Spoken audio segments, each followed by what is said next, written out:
E vamos falar agora sobre liberdade de expressão no Brasil. A liberdade de expressão, conforme está prevista na Constituição Federal, traz como diretriz que todos têm o direito de se expressar através de suas ideias, opiniões e sentimentos das mais variadas formas, sem que essa manifestação seja submetida ao controle prévio por censura ou licença. Ou seja, ela visa proteger a expressão da manifestação do cidadão por qualquer meio ou forma. Sobre esse assunto, nós vamos conversar agora com o advogado Hamilton Augusto, ele é especialista em direito eleitoral e administrativo. Doutor Hamilton, seja muito bem-vindo ao Jornal da Rede Alesp, tudo bem? Tudo bem, Guga? Boa tarde. É uma satisfação enorme estar aqui falando de Alesp, falando para o estado de São Paulo. Doutor Hamilton, como é que o senhor analisa hoje a liberdade de expressão no Brasil? Ela é plena e total? Olha, a gente, algumas questões relacionadas à liberdade de expressão, né? Respondendo objetivamente a sua pergunta, ela não é plena, ela não é total, ela não é absoluta, mas a gente também não, quando a gente responde dessa forma, não quer dizer que não haja ou que há alguma ilegalidade ou alguma irregularidade nesse ponto. O fato é que a própria Constituição, ela traz os seus princípios, os direitos fundamentais, como de pleno exercício, mas limitados ao direito alheio. Então, é por isso que a gente diz que nenhum princípio constitucional no Brasil. Agora, quando que é considerado, legítima a liberdade de expressão? É importante, a gente elencar essas situações, até para que não haja confusão por parte do nosso telespectador. Olha, a legalidade da liberdade de expressão, liberdade de comunicação, que aí dentro dessa liberdade você tem a liberdade de crença, a questão também da imunidade parlamentar, que também está dentro, embutido nessa questão da liberdade de expressão, ela tem a sua legitimidade, é uma linha muito tênue para a gente até definir o parâmetro de legalidade. Como eu falei, ela morre aonde começa o direito alheio. Então, só para dar um exemplo, a crítica política, a crítica a uma determinada pessoa, a crítica pública, ela é plenamente permitida, ela é lícita, ela é autorizada, desde que não se parta aí para uma ofensa pessoal, por exemplo, uma incitação a crime. Então, quando a gente faz uma crítica a um determinado fato, a algo que a gente não se agrade da prática de outra pessoa, dentro de um parâmetro de bom senso, de razoabilidade, sem partir para uma ofensa pessoal, a gente está falando aí em liberdade de expressão, que também não está só ligada à crítica, a partir para uma situação de embate com terceiro, está também dentro de uma possibilidade de se emitir opinião sobre qualquer assunto. Esse é o ponto fundamental da liberdade de expressão. Poder opinar sobre tudo sem que a gente sofra qualquer tipo de restrição. A gente só vai ter algum tipo de punição nesse ponto quando a gente, de fato, extrapolar e ofender por uma ilegalidade alheia ou até, eventualmente, própria, no sentido de incitar crime, qualquer que seja ele. Agora, doutor Hamilton, com a modernidade, com o surgimento das redes sociais, as pessoas começaram a se expressar de forma mais efetiva. Vamos pensar, antigamente tinha a forma da pessoa ir para as ruas, levar a sua manifestação e, por exemplo, os órgãos de imprensa, os jornalistas tinham que ter o seu próprio veículo para se expressar. Com essas mudanças, como é que você vê a liberdade de expressão? Porque muita gente, às vezes, pode fazer mau uso dessa liberdade, né? Você tocou num ponto interessante. A internet, ela é um instrumento hoje fundamental para trabalho, para expressão, de modo geral, mas ela acabou também se tornando aí um problema, porque as pessoas elas acham que elas podem falar o que quiser, porque ali é só ela e a internet e o celular, e ela acha que ela está dentro de casa, né? e esquece que ali tem uma janela para o mundo. Então, elas começam a falar o que pensam, e como se estivesse falando para o marido falando para a esposa, para os filhos, enfim, dentro de uma reunião privada. Esse é o problema principal, porque você utiliza a rede social hoje ela é uma arma poderosa de comunicação, só que a gente tem que trazer também para o âmbito das redes sociais todo esse parâmetro de regularidade. A gente não pode sair por aí falando o que pensa. E o cidadão comum, que antes, como você bem ponderou, né, os meios de comunicação antes eram o porta-voz da sociedade. E hoje, o cidadão comum, o seu Joãozinho, a dona Maria, o menino, ele pega o celular e ele consegue se comunicar com grandes autoridades. Eles podem, em determinado ponto, emitir uma opinião que vai ofender um presidente, um ministro, uma autoridade qualquer diretamente, porque a internet está aberta e qualquer um tem acesso àquilo ali. E dependendo do que seja feito, isso ganha um vulto muito grande, porque é compartilhado até alcançar inúmeros compartilhamentos, inúmeras curtidas. Então, o ponto básico é esse.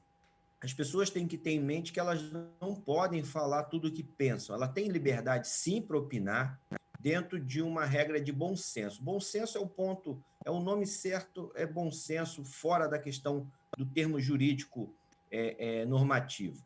Porque quando você começa a perceber que você partiu para uma questão de ofensa pessoal, você já saiu de uma questão de crítica, uma questão de emitir uma opinião, para uma questão de uma ilegalidade, de um ilícito, e pode ser apenado, pode ser desde criminalmente, se ofender a honra alheia, calúnia, difamação, até mesmo com danos morais, né, condenação por danos morais, a ter que indenizar e ressarcir, e até um eventual direito de resposta, a depender do meio em que foi divulgado isso, se o canal tem muito seguidor, se foi via algum instrumento de comunicação, algum meio de comunicação, jornal, rádio, canal no YouTube, por exemplo.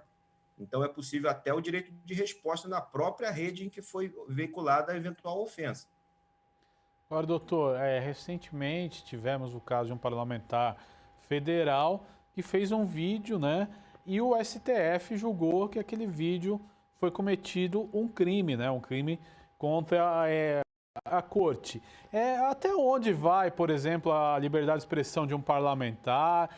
Qual que é a diferença dele exercer a liberdade de expressão na tribuna do Congresso Nacional e através de um vídeo no YouTube? É importante a gente explicar isso para o nosso telespectador.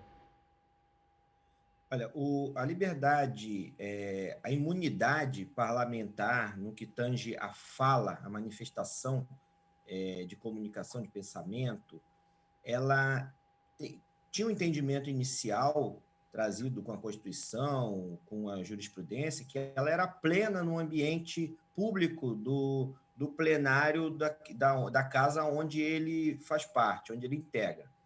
Então, era o entendimento que aquela imunidade era absoluta e ele podia falar o que ele quisesse, Na rua, fora daquele ambiente, aí teria alguma restrição por estar fora do plenário, e aí também relacionado a níveis, né, da federação. Então, se ele é um vereador, a imunidade está restrita ao ambiente do município. Se ele é um deputado estadual, ao estado a que ele pertence. Se ele é um deputado federal, aí ele teria uma maior amplitude por conta dele estar em Brasília e, em tese, ele é votado nos estados, mas, em tese, ele teria aí uma atribuição de nível nacional e ele poderia falar livremente.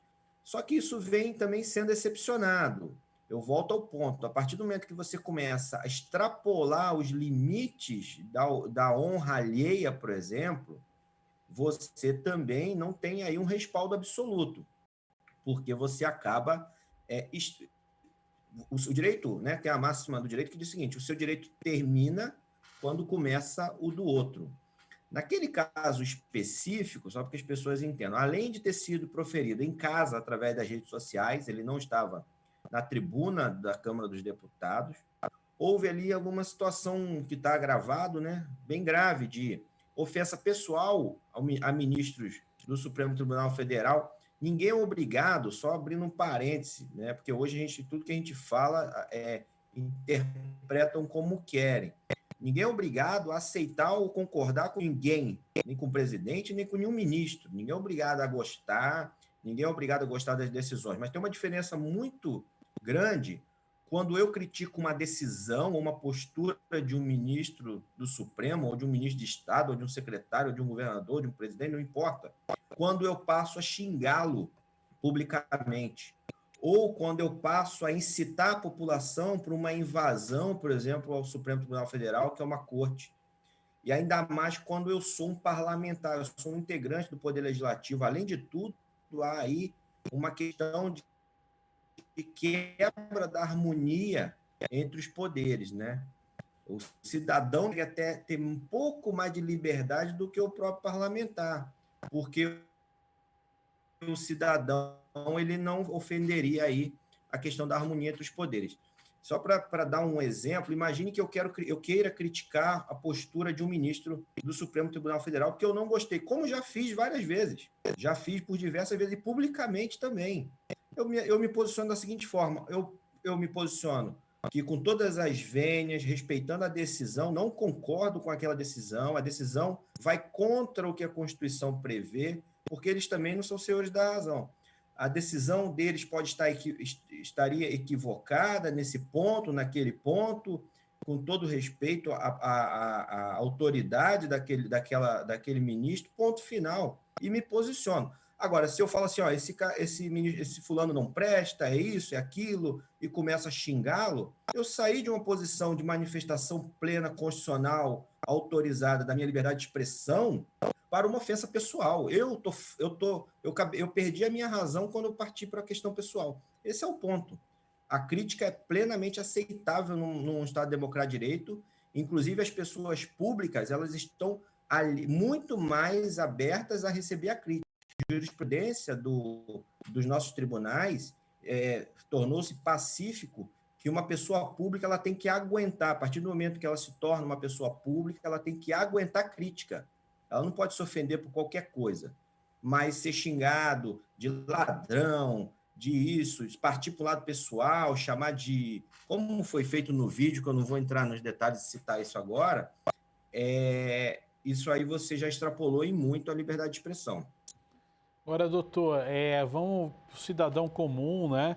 Quando ele ofende um outro cidadão, qual que é a característica, a lógica, né? Essa pessoa ela pode ser criminalizada também? É importante a gente explicar isso.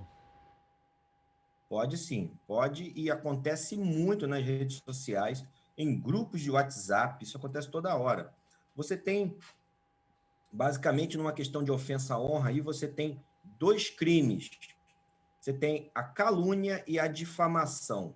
Você teria aí também a injúria, mas só para explicar, para que as pessoas entendam a diferença, de um modo bem didático, a injúria é quando uma pessoa ofende diretamente a outra. Então, eu chego para uma pessoa num ambiente fechado e xingo ela de alguma coisa. Aquilo ali é injúria. Você depende de uma prova, ela é como se fosse uma difamação, mas ela é chamado de injúria, que é você diretamente ofender a pessoa.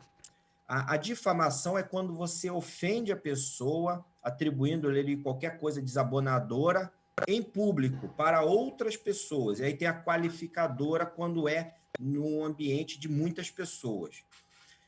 E a calúnia é quando você imputa a uma terceira pessoa a prática de algum crime. Então, se eu digo que fulano de tal roubou dinheiro público e tal. Se eu sei que aquilo não é verdade, aquilo ali se chama calúnia. E se eu tenho certeza que é verdade, ainda assim eu tenho que ter as devidas cautelas. Mas aí, quando é verdade o fato, quando está provado, no caso da calúnia, você tem um negócio chamado exceção da verdade, que permite que você prove o que você está falando. Mas você, de certa forma, são essas duas coisas, tirando a injúria, quando você parte para o conhecimento de terceiros sobre uma ofensa a uma determinada pessoa, você tem a calúnia e a difamação. Elas são apenadas são apenadas tanto como crime, quanto no cível, com a questão indenizatória. E aí você ainda tem esses crimes contra a honra no âmbito eleitoral, que também tem o crime eleitoral e você tem no cível a indenização. Então, a pessoa que pratica esse tipo de ato, ela pode ser obrigada a indenizar e responder criminalmente, além de, eventualmente, direito de resposta. Agora, doutor, é importante, né, a gente abordar esse assunto. Onde o senhor acha que está o limite, né, entre, por exemplo, uma pessoa que usa as redes sociais, né? Qual que é o limite da gente regulamentar esse uso, né, e não praticar censura? Olha, primeiro que aí que justamente está nesse ponto o de você impor alguma restrição já seria censura, né? A liberdade de expressão exige que a vedação à censura exige que seja plena liberdade, plena o meio, o instrumento de comunicação ele não tenha nenhum tipo de filtro, como não tem. Então você pode falar o que você quiser. Ele não é preventivo, ele é repressivo, tá? Então, quando você põe ali qualquer coisa preventiva que proíba a pessoa de falar sobre qualquer ponto, você está criando ali uma censura. A pessoa tem que ter liberdade de falar. Se ela extrapolar, ela pode ser responsabilizada. A censura está justamente em eu criar regras em que eu proíba a pessoa de falar. Se eu começar a criar regras no sentido de que não pode falar mal de fulano, não pode falar mal do governo, não pode criticar o governo, não pode criticar determinada autoridade, aí eu já comecei a colocar a censura em prática. E aí sim, ofender a liberdade de expressão. O Brasil funciona bem. A discussão que está se colocando hoje é até um tanto quanto equivocado, porque a nossa legislação no que tange à liberdade de expressão, ela funciona. É livre a manifestação do pensamento. Porque as pessoas estão confundindo o que é manifestação do pensamento sobre eu poder falar o que eu penso. Tem coisas que você pensa, mas você não deve falar. Né? E até uma regra de bom senso, de etiqueta e tudo mais.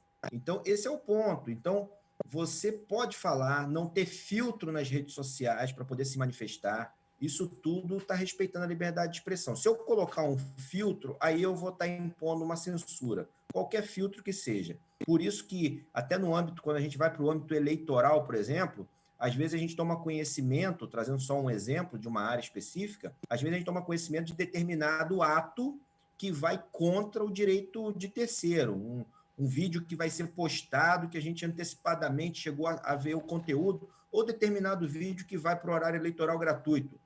A própria justiça já entendeu que não pode restringir antes da hora.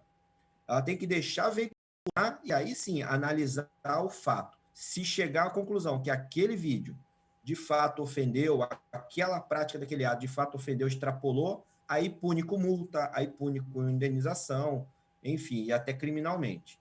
Do contrário, você começa a intervir na seara alheia antes mesmo da prática do ato. Doutor Hamilton, eu quero agradecer a sua participação no Jornal da Rede Alesp de hoje. Até uma próxima oportunidade de você estar aqui conosco. Eu que agradeço, uma ótima tarde, sempre uma satisfação estar aqui.